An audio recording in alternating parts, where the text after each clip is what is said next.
al live, muy bienvenidos y sean bienvenidos a una nueva edición de La Educación es Diálogo, que es una serie más que hacemos de Fundación Barqui con invitados especiales. Y hoy tenemos, como ven en pantalla, a dos invitados de lujo que van a estar participando y vamos a estar charlando con ellos y aprendiendo de sus experiencias.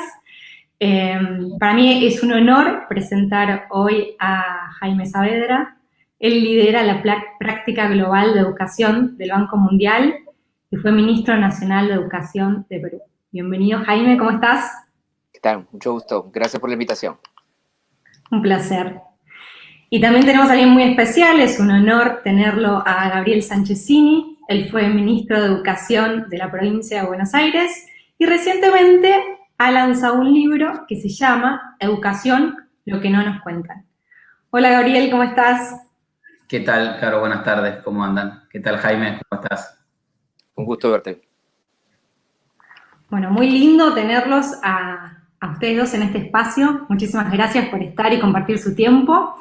Y antes de arrancar con una serie de preguntas que tenemos preparadas para ustedes, quiero invitar a la audiencia que nos está viendo, a la audiencia que nos está escuchando, a que aproveche la presencia de Gabriel y de Jaime y puedan hacer preguntas por el chat de YouTube, que nosotros vamos a estar compartiendo las preguntas a ellos, así que aprovechen de su experiencia.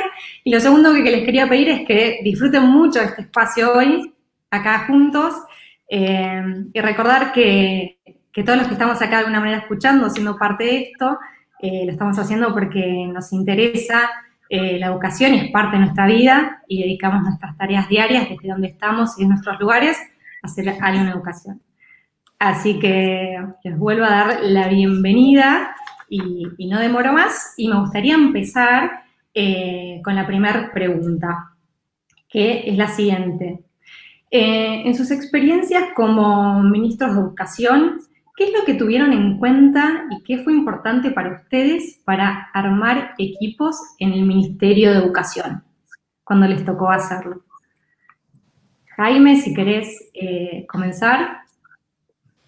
Bueno, muchísimas gracias, Caro, por la invitación y por la pregunta. Mira, yo creo que lo que has preguntado es probablemente el aspecto más importante, ¿no? de la gestión de una reforma educativa o la gestión de un Ministerio de Educación, que es una institución complejísima, ¿no? en cualquier país o región del mundo, y que es el factor humano, ¿no? Si algo es lo que hace la diferencia en la educación, por más importante que sea la tecnología, que es absolutamente fundamental para que podamos avanzar más rápido, es el factor humano. Y el factor humano yo me refiero desde la calidad de la gestión a nivel de la escuela, ¿no? El director de la escuela es la persona que le da la personalidad a la escuela, es la persona que organiza, motiva y es el gran, digamos, el fan número uno de sus profesores, ¿no? Y es la persona que define, ¿no? Cómo es que los profesores van a enfrentar los problemas día a día y define cuál es el espíritu que tiene la escuela. Pero también la autoridad educativa intermedia tiene que ser un líder y poder motivar y poder impulsar el trabajo de los directores de las escuelas. Y por otro lado, ya el ministerio mismo, ¿no? Tú requieres una gestión extremadamente compleja y se requiere gente, por un lado, con una motivación importante, cosa que yo te diría que en educación no es tan difícil, ¿no? Porque la educación es tan cercana a todas las familias, es tan cercana a la gente, ¿no? Que hay mucha gente que tiene muchísima motivación para trabajar en educación. Yo tuve una suerte muy grande de poder atraer a muchísimos jóvenes que estaban, digamos, apasionados por la gestión pública, ¿no? Por la política pública, ¿no? A que trabajen en el ministerio. Y por otro lado, es muy importante reconocer que en un Ministerio de Educación se requieren equipos multidisciplinarios, ¿no? Obviamente, el aspecto pedagógico es importantísimo, es el centro, digamos, del proceso de servicios educativos que uno da. Pero en un ministerio tan complejo como Educación, uno necesita abogados, programadores, arquitectos, ingenieros, psicólogos, administradores públicos, gestores, Y todo ese equipo multidisciplinario es tan importante como el equipo pedagógico que trabaja que tiene que trabajar en un ministerio. Entonces yo creo que ese aspecto de la multidisciplinariedad es crucial. Y el otro aspecto es, digamos, la motivación. Y ahí yo creo que está la gran esperanza, ¿no?, de la educación en muchos países, porque, y es algo que tenemos que animar a los chicos, a la gente joven, ¿no?, que entre a la política pública, ¿no?, porque hay muchísima gente muy valiosa, ¿no?, con muchas ganas de hacer las cosas, de hacer un cambio en sus países, en sus regiones. Y yo creo que hay una gran esperanza, ¿no? Yo tuve mucha suerte de poder contar con muchísima gente muy motivada por las posibilidades de cambiarle la vida a la gente a través de la educación. Entonces, lo que tú has preguntado es el aspecto más importante, ¿no? Es atraer a gente que tiene la motivación correcta, obviamente la preparación correcta, ¿no? Y ese es digamos que yo diría, el elemento fundamental de poder avanzar en una reforma educativa. Muchas gracias, Jaime. Qué linda respuesta y qué humana también. Le invito a Gabriel que nos comparta cómo es que él armó su equipo en el Ministerio de Educación de Provincia de Buenos Aires. Gracias, Caro, y gracias a la Fundación Barqui por la invitación. Es un honor estar compartiendo este panel con Jaime, a quien admiro mucho por lo que hizo en Perú y por lo que está haciendo ahora, promoviendo la reforma educativa la mejora educativa en todo el mundo a través del Banco Mundial. Y comparto mucho que el equipo es todo el sistema educativo, ¿no? En la provincia de Buenos Aires, 2.000 docentes y directivos, más 5.000 funcionarios en el ministerio, y ahí comparto que todo eso es el equipo. Cuando uno piensa en un equipo, no es solamente los funcionarios que uno lleva al ministerio, sino que uno tiene que mirar qué es la escuela, qué es los auxiliares, qué es lo que trabajan de funcionarios en las oficinas centrales del ministerio. Todo eso es un equipo. Nosotros tratamos de mirar al equipo en esa totalidad, si bien uno llega a un ministerio con algunas personas, y esas personas y eso que queríamos transmitir a todo el sistema era una serie de características que nos parecían muy importantes para transformar y para llevar adelante las mejoras en la educación. La primera es que compartir un sueño. Como decía Jaime, que la motivación es fundamental.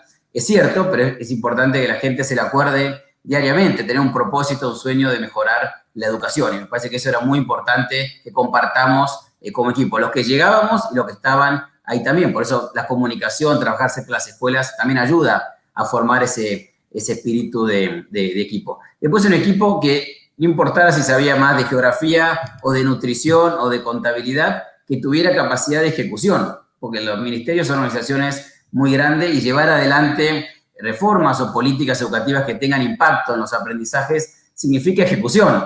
En educación a veces debatimos y a veces no llevamos los temas a la práctica. Entonces yo quería un equipo que supiera mucho de los temas, pero que también tuviera capacidad de ejecución. Y ahí era importante una cosa que también mencionó Jaime, que era un equipo multidisciplinario. Yo a veces creo que en educación nos quedamos entre nosotros, son como compartimentos estancos que debatimos mucho, los que saben de un tema, los que saben de otro. Traje mucha gente que algunos no sabían de educación, no venían del sistema educativo, otros eran expertos en pedagogía, expertos en temas de tecnología, en temas de gestión, pero me parece que eso nos ayudaba a todos a ser mejor equipo, porque nos interpelaban de diferentes formas. Interpelarse para mí es clave en un equipo. Todos los días uno puede aprender algo, todos los días puede uno mejorar algo, y a veces en sistemas que son más jerárquicos, que están hace mucho tiempo en funcionamiento, se pierde esa capacidad de interpelarse, esa capacidad de decir, ¿cómo podemos hacer esto mejor? ¿Por qué? No, esto se hace así hace 20 años. Bueno, pero tal vez no es la mejor manera, tal vez se puede hacer de otra manera, digamos. Entonces, esa capacidad de interpelarse era muy importante en el equipo que armamos, no solo, insisto, los funcionarios, sino cuando yo hablaba con un director, con un docente, con los padres. Era así, bueno, ¿qué les parece que podemos hacer mejor? ¿Qué se puede cambiar? Animémonos a cambiar. Esa capacidad de interpelarse para mí es evidente. Y después es importante. Después otras dos características que quisimos armar en el equipo, que una era que cuando hablemos y cuando tomemos decisiones de política educativa las tomemos con evidencia. Creo que otra cosa que pasa en la educación es que a veces hablamos, tenemos ideas, teorías, anécdotas, sobre anécdotas definimos teorías, pero no hay mucha evidencia. Yo quiero un equipo de gente que si hablamos y hacemos una afirmación categórica, este programa sirve. Bueno, ¿qué evidencia lo demuestra? Este programa no sirve. Bueno, ¿qué evidencia lo demuestra? Esto va a ayudar a los aprendizajes de los chicos más vulnerables. Bueno, ¿cómo hacemos? Pues, la evidencia es muy importante en este equipo. Y lo otro, Caro, el sentido de la urgencia. Muchas veces en educación nos decimos que, bueno, esto es a largo plazo, no hay problema. Y es cierto que es a largo plazo la educación, que tiene sus ciclos. Ahora, a veces lo decimos para nosotros no apurarnos, no sentirnos que, si yo le dijera a ustedes que la hija de ustedes o el hijo de ustedes no termina el secundario este año, y ustedes no me dirían que, bueno, no se preocupe, ministro, a largo plazo usted cambia la secundaria. Bueno, usted tendría una urgencia de mejorar. Yo quería un equipo también que tuviera este sentido de urgencia. Que los que venían, que yo entrevistaba, que tuvieran sentido de urgencia y después transmitir este sentido de urgencia también al equipo, que me parecía muy, muy importante que todos sintiéramos el sentido de urgencia de mejorar los aprendizajes, de que la educación da oportunidades y si realmente funciona bien y si realmente llega a todos los estudiantes. Y yo quería, palabras... si me permites, Caro, insistir en el tema que menciona ahorita Gabriel sobre el sentido de urgencia. Y que efectivamente a veces uno dice, bueno, es que las reformas en educación demoran, y es cierto, o sea, es un sistema complejo, ¿no? Las cosas efectivamente no se hacen de la noche para la mañana, pero en verdad uno puede sentir, hablando con la gente, el sentido de urgencia, ¿no? Y una anécdota, y eso le he contado alguna vez, creo, a Gabriel, es que nosotros tenemos un programa de jornada escolar completa, porque en Perú la secundaria, digamos, a veces tiene 2 turnos, entonces los chicos van en la mañana hasta las 12:30 del día y luego viene el segundo turno, ¿no? Entonces eso se estaba cambiando, y tener una jornada completa, que el chico está hasta las 3 de la tarde y luego la escuela puede seguir siendo, digamos, parte de la vida del chico en la tarde y una currícula distinta, ¿no? Y mayor, un equipo de gestión más fuerte en la escuela. Entonces, toda una reforma para mejorar en las escuelas secundarias.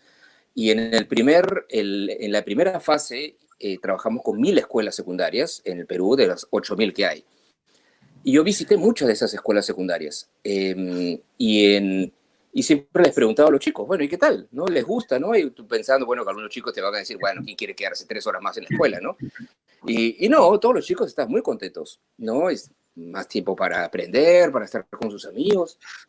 Pero en el Perú la secundaria va del primero al quinto de secundaria, y un chico del quinto de secundaria, del último año de secundaria, me dijo, sí, eso está muy bien, pero eso está bien para los que están en primero o segundo de secundaria. Para mí, ustedes llegaron muy tarde. Y yo no tenía que responderle a ese chico, porque efectivamente para ese chico que está en quinto de secundaria, llegamos muy tarde.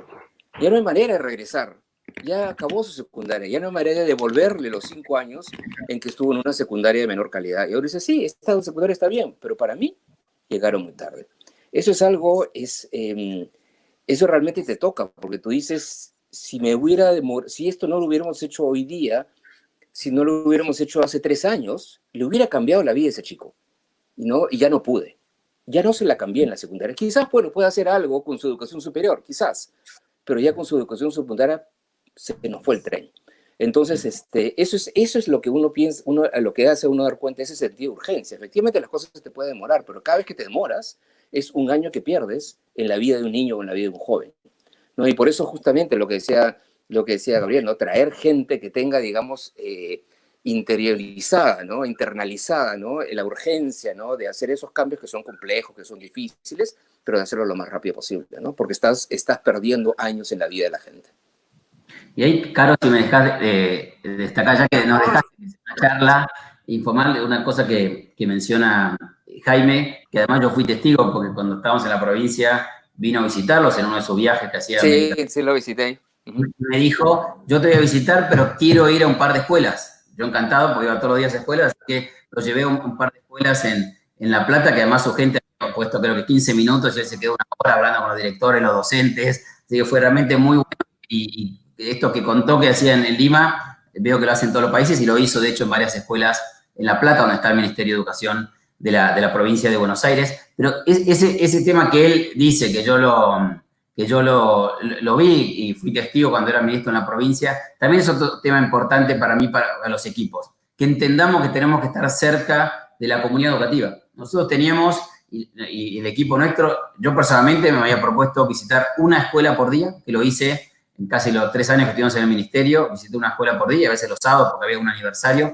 y todo el equipo que habíamos armado, que eran 25, mi gabinete, tenía la obligación, como parte de su trabajo, de visitar al menos un par de escuelas por semana. ¿Por qué? Porque comunicar y generar espíritu de equipo es estar. Uno puede estar a través de un software como este o uno puede estar presencialmente, pero uno no genera equipo mandando comunicados y memos. Entonces, estar era una manera de generar ese espíritu de equipo. 2, en comunicar los cambios que uno quería hacer. Muchas veces uno define un cambio, una política, un decreto, y después nadie se entera de ese cambio. Estos sistemas educativos son enormes. Acá son 135 municipios, la provincia de Buenos Aires es un tamaño mayor que el Uruguay. ¿Cómo le llegaba a todo ese sistema educativo lo que queríamos hacer? Entonces, estar, uno podía mandar notas, comunicar, estar en las redes, pero estar para mí era clave. Y 3, el aprendizaje está en las escuelas. Muchas de las reformas que nosotros impulsamos las aprendimos visitando escuelas. Teníamos ciertas ideas, teníamos una cabeza muy abierta para incorporar otras. Por ejemplo, y me extiendo un minuto más, disculpen una anécdota, fui a visitar una escuela muy pequeña que cumplía 100 años de aniversario, una escuela rural, a casi 2 horas de la capital de la Argentina, y la directora me mostró, me dice, hace 75 años que usamos las mismas planillas para mandarle al Ministerio de Educación. Y me la mostró, la había puesto como el museo de la escuela. Y mirando lo que había pasado, eran 60.000 planillas de esas que llegaban todos los meses al Ministerio de Educación, de 18.000 escuelas, varias toneladas de papel por año, en planillas que era físicamente imposible leer, porque eran casi 120.000, 250.000 páginas de datos de alumnos, etc. Todo eso hoy es digital.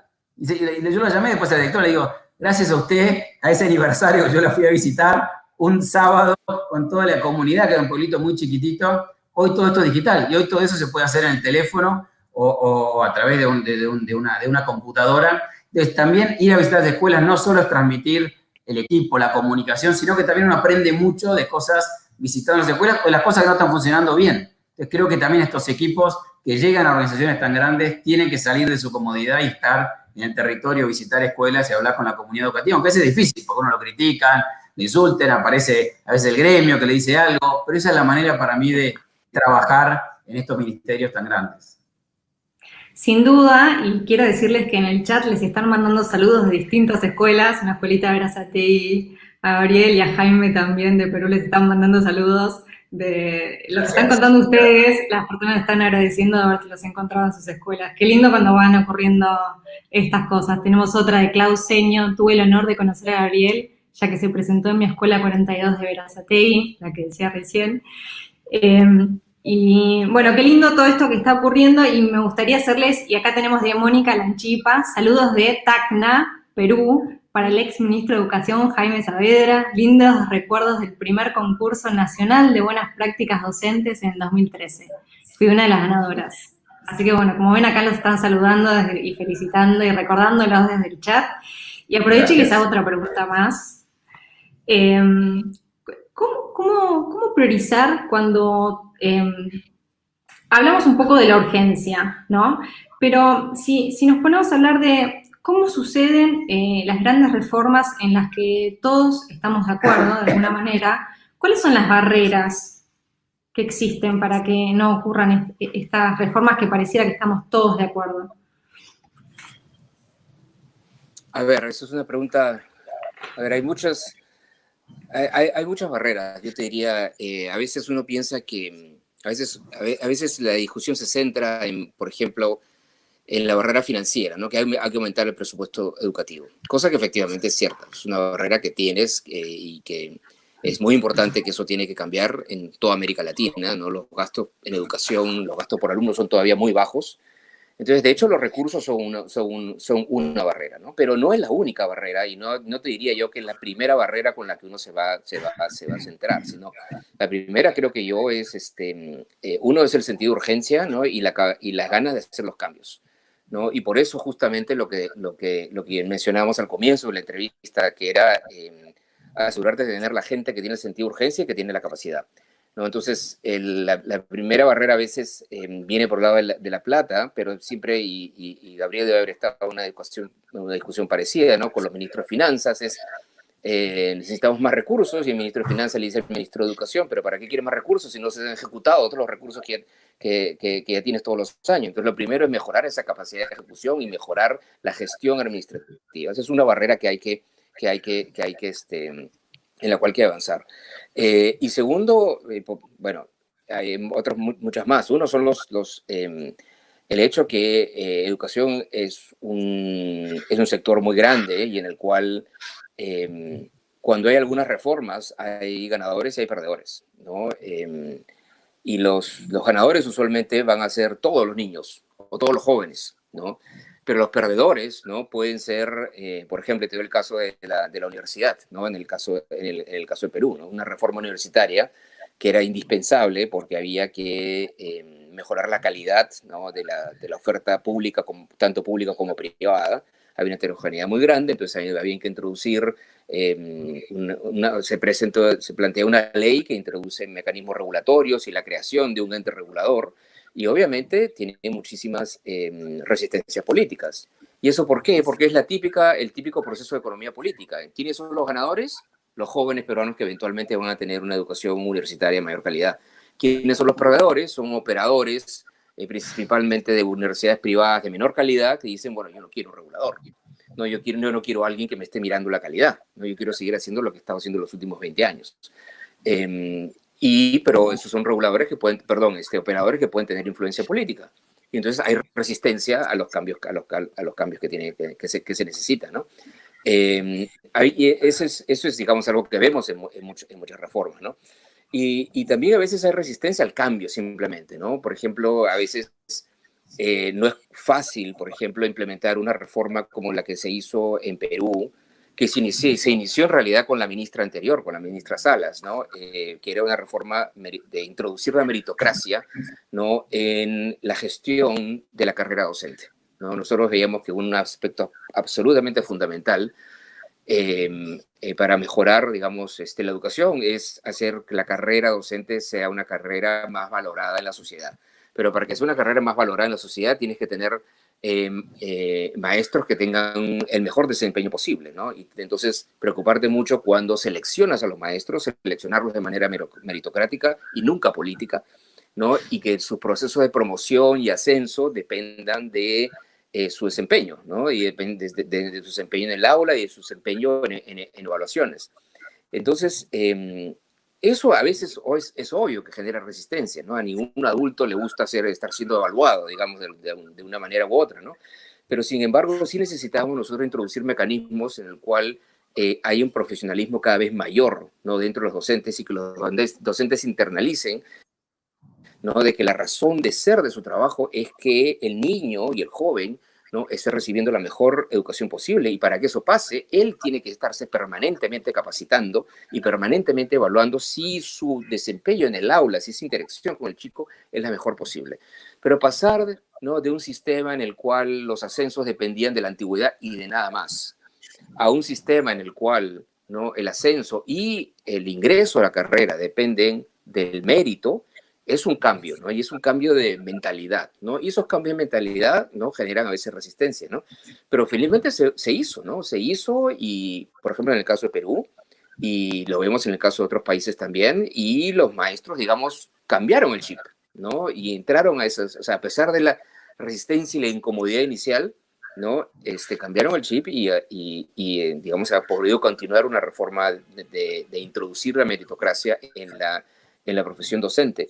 Entonces, esos son distintos ejemplos, ¿no? De resistencias al cambio, ¿no? Pero en verdad son cosas todas que se pueden hacer, no son fáciles, ¿no? La reforma educativa siempre son procesos complejos y difíciles, ¿no? En ese sentido es que a veces no son rápidos, ¿no? Pero todo es factible, ¿no? Y eso es algo que sí yo creo que es importante internalizar, que a pesar que hay siempre resistencias a una reforma, particular una reforma que siempre es en relación al comportamiento de la gente, porque la educación, proveer educación es cambiar el comportamiento de la gente, proveer mejor educación, son cosas que sí se pueden hacer, y son reformas que no se pueden hacer de un día para otro, pero tampoco son reformas que uno diga, bueno, nos tenemos que esperar 10 años para que hagan cambios. No, se pueden hacer cambios en pocos años, ¿no?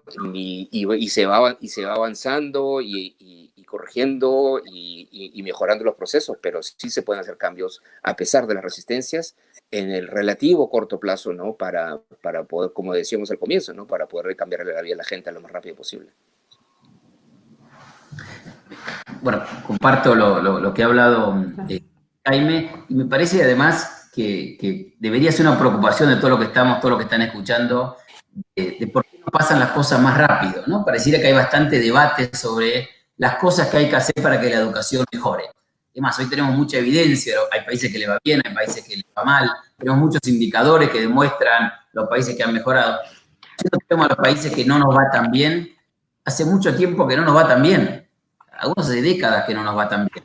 Hemos mejorado, por ahí hemos mejorado mucho en la cantidad de alumnos que vienen a la primaria, a la secundaria, pero no hemos mejorado mucho en los aprendizajes, ¿no? Yo creo que eso, lamentablemente, ahora con la cuarentena y con la pandemia, se nota más la vulnerabilidad de todo ese grupo grande de estudiantes, que la escuela no les genera una movilidad social, que la escuela no les genera una oportunidad de progreso, que los ingresos de su familia son el principal condicionante de su calidad educativa.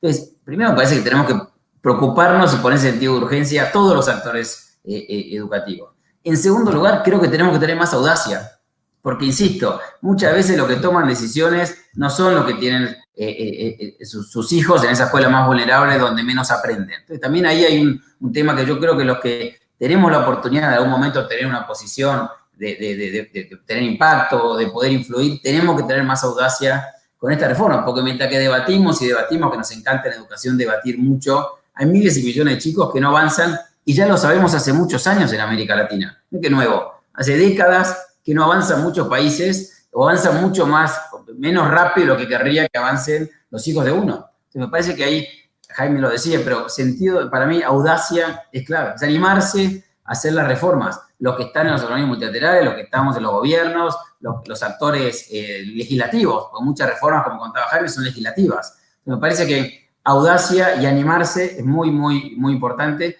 Por eso la vocación pública que hablábamos antes, fundamental. Ir a educación no es para pasarla bien y ir al próximo cargo. Ir a educación es para dejar todo con audacia para transformar. Si uno quiere ir a la educación un trampolín para el próximo cargo, tiene que ir a otro sector, no educación. Lo que está en educación tiene que animarse a transformar. Segundo, entender que los cambios llevan tiempo. Cualquiera de nosotros, Jaime y yo, que somos más viejitos que vos, Caro, nos dice, hay que cambiar tal cosa, y bueno, nos cuesta cambiar. Entonces, también entender, y yo comparto con Jaime, que no es la gente que no quiere cambiar es porque es testarudo y no quiere cambiar. No, cambiar es difícil. Entonces, hay que hacer mucho esfuerzo en comunicar, mucho esfuerzo en hablar, mucho esfuerzo en hablar con los docentes, que pueden tener mejor intención, peor intención, pero uno tiene que hacer un esfuerzo muy grande de conversar. Por eso los funcionarios me parece que es muy importante que entendamos que tenemos que dialogar, escuchar, hablar, y creo que es importante. Con convicciones, no generar consensos y convicciones, con convicciones, pero hacer un esfuerzo de generar consensos con una idea clara de hacia dónde tiene que irse. Y después animarnos por ahí a hacer muchas cosas al mismo tiempo. Cuando uno lee lo que hay que hacer, siempre es, bueno, empezar por esta reforma, 3 años después es la otra, 4 años después. No hay esos tiempos, porque los tiempos educativos tienen mucho que ver con los tiempos electorales. Jaime era un ministro fenomenal, pero hubo una elección en el camino. Bueno, al final los ministros o las ministras de educación tienen que ver con los tiempos electorales también. Entonces yo creo que hay que animarse también a hacer muchas cosas al mismo tiempo. Cuando uno tiene asesores y dice, no, hay que hacer una primero, otra después. Bueno, otra vez el sentido de la urgencia. Uno tiene que mejorar la primaria y la secundaria y las condiciones de infraestructura y de tecnología y el acceso de los alumnos a la universidad, porque queremos que todos los alumnos vayan a la universidad, y la educación infantil temprano. Entonces, con los recursos que uno tiene, creo que uno tiene que animarse a ir rápido en todas las reformas al mismo tiempo. Y ahí volvemos a lo importante del equipo. Si uno no tiene un buen equipo, no puede hacer eso. Porque no puede delegar, porque no puede confiar, porque no tiene capacidad de ejecución. Entonces, al final volvemos otra vez a la importancia también de tener un buen equipo, no solo de funcionarios, sino de buenos directivos, de buenos docentes que se embarquen en estas mejoras educativas que son tan importantes para la región. Gracias, Gabriel. Y quiero hacerles otra pregunta. Desde su punto de vista, ¿cuál es la mayor preocupación en educación que tienen hoy? Mira, tus preguntas son bien difíciles, ¿ah? Sí, bien amplias. Sí. Mira, yo creo que la principal preocupación para mí es que no interioricemos la crisis en la que estamos viviendo. Y mira, y no me refiero a la crisis que estamos viviendo hoy día por la pandemia solamente. Si esta entrevista la hubiéramos tenido no ahora, sino en febrero, ya te hubiera dicho que estamos viviendo una crisis de aprendizajes. En un indicador que produjimos en el Banco Mundial a final del año pasado, que se llama pobreza de aprendizajes en español, Learning Poverty en inglés, encontramos que es un indicador que te dice cuál es el porcentaje de chicos que a los 10 años no pueden leer y entender un texto. Y nosotros pretendemos que todos los niños a esa edad puedan leer y entender un texto. Ni siquiera un texto simple, que es lo que se mide, sino un texto más complejo, una novela. Deben poder leer una novela corta a los 10 años. Y justamente le llamamos ese indicador pobreza de aprendizajes porque ese indicador debería ser 0. ¿No? El porcentaje de chicos que a los 10 años no puede leer un texto simple debería ser 0.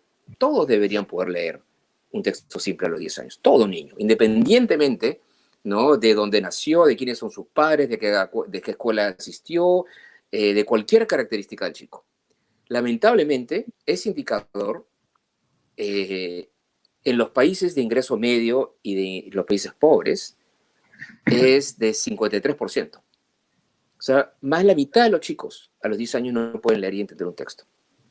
¿No? Ese es el número para todos los países de ingreso medio e ingreso bajo. Para América Latina, el número creo que es 48%. Básicamente la mitad.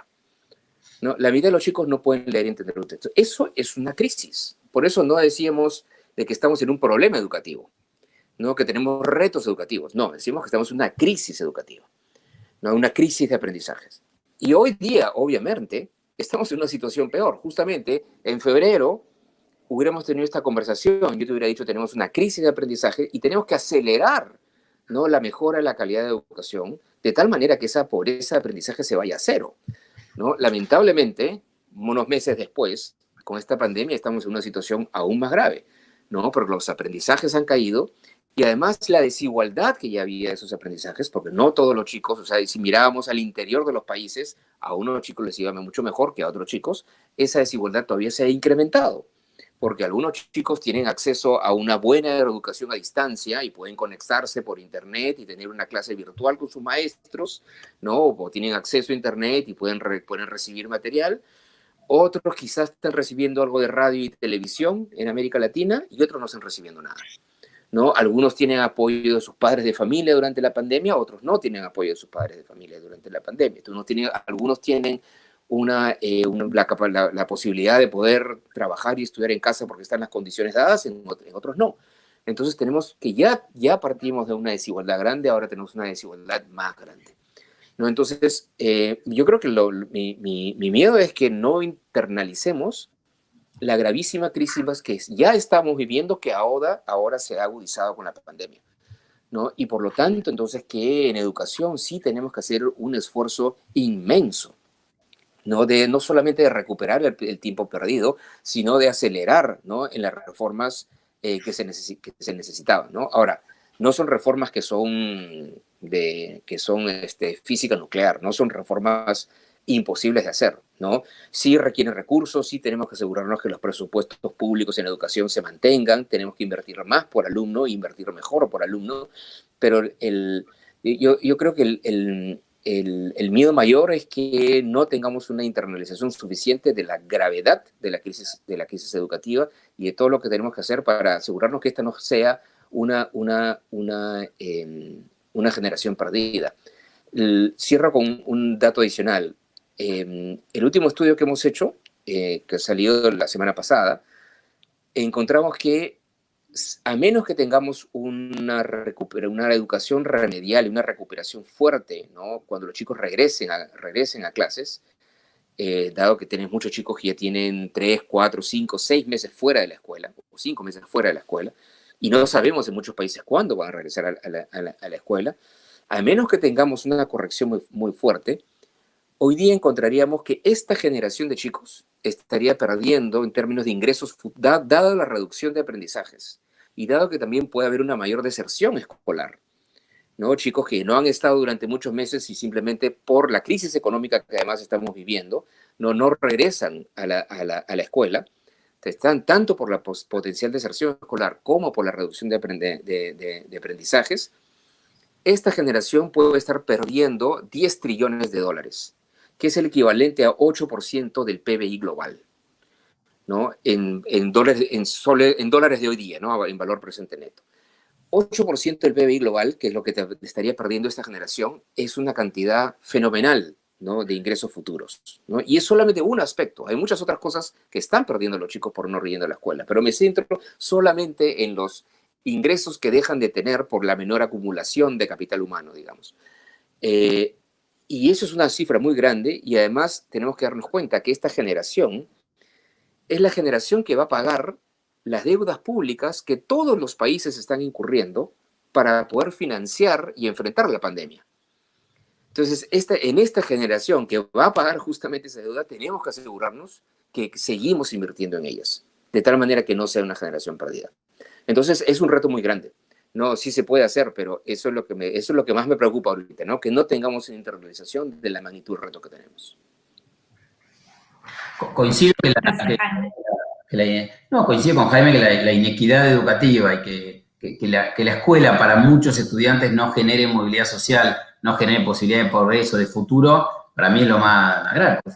Justamente eso es lo que confiamos que haga la educación, que nos genere oportunidades, futuro, posibilidad que todos los chicos puedan alcanzar sus sueños. Obviamente eso se acrecienta con esta crisis. Ahora, tal vez la parte positiva es que tomamos más conciencia, porque hoy es más evidente, ¿no? El que no tiene conexión a internet, o si tiene, está aprendiendo o no, si la mamá o el papá tiene educación primaria, terminado, secundaria, recibe estimulación o no recibe estimulación. Hoy se hace más evidente esta vulnerabilidad, y mi esperanza es que más actores políticos, más instituciones internacionales, la sociedad civil tome más conciencia. Yo creo que sí estamos, por lo menos lo que veo en Argentina, tomamos más conciencia de la vulnerabilidad que viven muchos estudiantes. Eso puede ser un primer cambio. Y creo que la pandemia puede traer otras cosas también positivas, no solo tomar conciencia de esto, sino que las sociedades creo que hoy están valorando más a la escuela y a los docentes. En general, donde hay buenos resultados de aprendizaje es donde la sociedad valora a sus docentes, valora a sus escuelas. Acá en Buenos Aires, 3 veces salieron los ciudadanos, salimos a aplaudir no solo a los enfermeros, sino a los doctores, sino a los docentes, que están haciendo un trabajo fenomenal, además de estar en su casa con sus hijos, manteniendo 20, 30 estudiantes entusiasmados. Creo que eso puede ser positivo para mirar la parte que decía Jaime, que concuerdo 100%. Puede ser positivo que muchas escuelas, por acción o omisión de los estados, están teniendo más autonomía, están generando una cantidad de soluciones tecnológicas, semitecnológicas, de impresión de materiales para que sus estudiantes se mantengan entusiasmados con los estudios. Eso también es bueno, una escuela con mayor autonomía, con mayor libertad, creo que es positivo para los sitios. El rol de los padres está cambiando, lo hablábamos con Jaime hace algunas semanas, cómo los padres, que le escribió un artículo muy bueno en el banco, nosotros estamos encuestando a los padres, vemos que los padres están recibiendo más educación de la educación de sus hijos.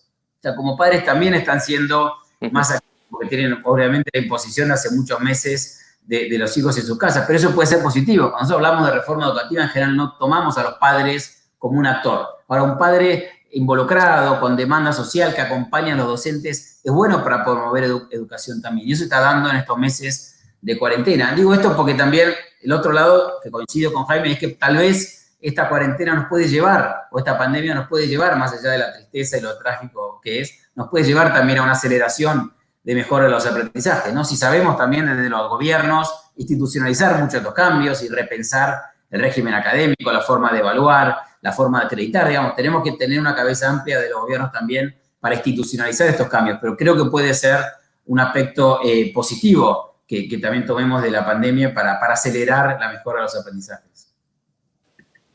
Así es. Gracias, Gabriel. Y bueno, primero no vamos a tener tiempo para hacer preguntas del chat, pero sí les voy a lanzar la última pregunta y ojalá podamos hacer una repetición de esto y poder compartir las preguntas del chat.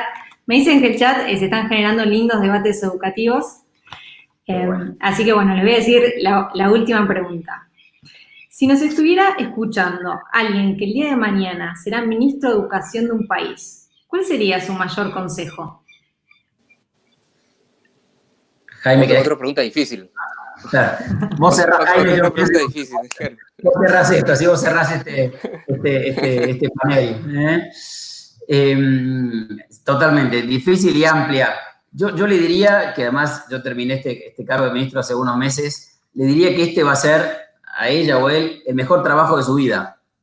Así que entre a este trabajo como el mejor de su vida, que sea consciente que tiene una oportunidad, que en general duran lo que duran tiempo menos de lo que tal vez uno quiere o uno quiere reformar, pero que lo tome como la mejor oportunidad laboral de su vida, la mayor oportunidad de tener impacto y de transformar en su vida, que entienda que vaya rápido, porque entienda que son trabajos que van y vienen, o sea, que entienda que tiene que ir rápido, que haga siempre el trabajo con la misma pasión de transformar, con las mismas ganas, con la misma pasión de transformar, que se anime a equivocarse, a interpelarse todo el tiempo. Creo que es muy importante ser abierto, ¿no? En estos cargos a veces uno se termina creyendo que es importante, que tiene la verdad, que nunca es cierto, y no hay que caer en ese error, o sea, que siempre se anime a interpelar y que se anime a escuelas, porque la mejor manera de interpelarse y ver que todavía hay mucho por hacer es ir a la comunidad educativa, es ir a las escuelas, es ir a hablar con los directores, con los docentes.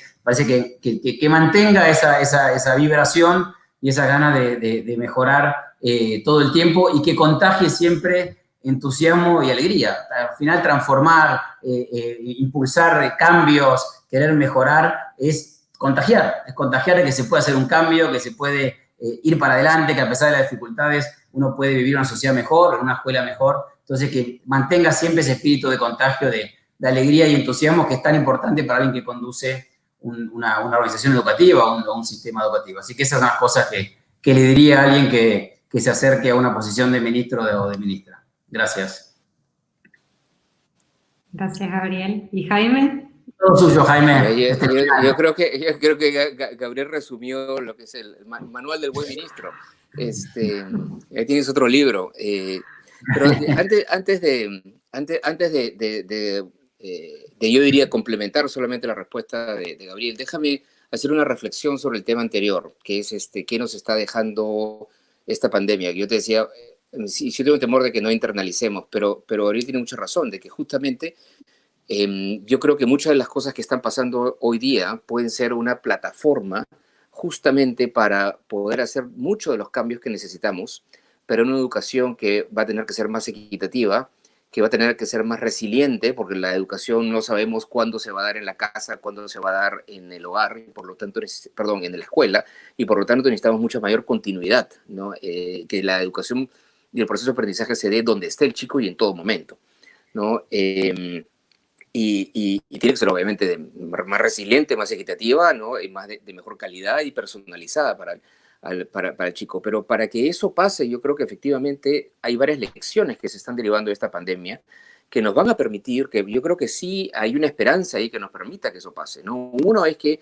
como decía Gabriela, yo creo que hay un mayor reconocimiento de los padres acerca de la importancia del rol del maestro, ¿no? De que la educación efectivamente es una experiencia social, es una experiencia de vida, y gran parte de la magia del aprendizaje es la interacción entre el profesor y el alumno, entre el chico y el resto y sus compañeros. Entonces la escuela es un espacio vital y el rol del maestro es absolutamente fundamental. Y eso, bueno, lo estamos viviendo hoy día, el rol de muchísimos maestros que están tratando de comunicarse con sus alumnos de la manera que sea, ¿no? A través del WhatsApp, viendo cómo pueden, digamos, mantener el enganche. Es algo que nos muestra efectivamente que el buen profesor puede hacer un cambio en la vida de un niño. Y eso es algo que los padres están reconociendo, y yo creo que eso nos puede llevar a continuar el proceso de revalorización de la carrera docente en nuestros países. Segundo, yo creo que hay varias lecciones para los ministerios de educación.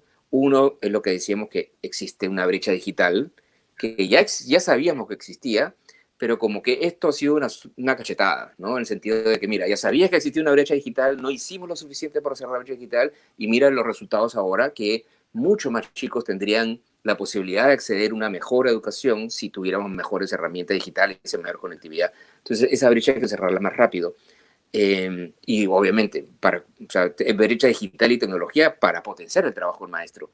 Y en tercer lugar, una tercera lección es que yo creo que en muchísimos países del mundo se está teniendo que trabajar con plataformas, digamos, de múltiples canales, utilizando los medios digitales, pero utilizando mucho la televisión y la radio, muchísimo, ¿no? Y yo creo que aquí hay un mensaje para los medios de comunicación, que es que la televisión juega un rol fundamental en la educación de los chicos. Y no solamente me refiero al programa educativo que uno puede tener, a la franja de 2, 3 horas de programas educativos, no, me refiero a la programación en su conjunto. Pues los chicos no están mirando la televisión solamente cuando va a haber un programa educativo, van a mirar en cualquier momento. Y sí, yo creo que hay una lección ahí muy grande para los medios de comunicación, que lo quieran o no, tienen un rol muy importante en la educación de los chicos. Entonces yo creo que si trabajamos sobre esas lecciones, sí podemos avanzar más rápido en una educación de mejor calidad. Y cerrando en la intervención, yo creo que Gabriel mencionó todo lo que decía Gabriel, ¿no? En términos de qué es lo que hay que hacer, digamos, ¿no? Qué consejo que uno le daría a una persona que va a tener un cargo de liderazgo dentro del sistema educativo. Yo enfatizaría lo que ya habíamos hablado, el sentido de urgencia, que los cambios se necesitan hacer rápido, sabiendo que es complicado, y el manejo.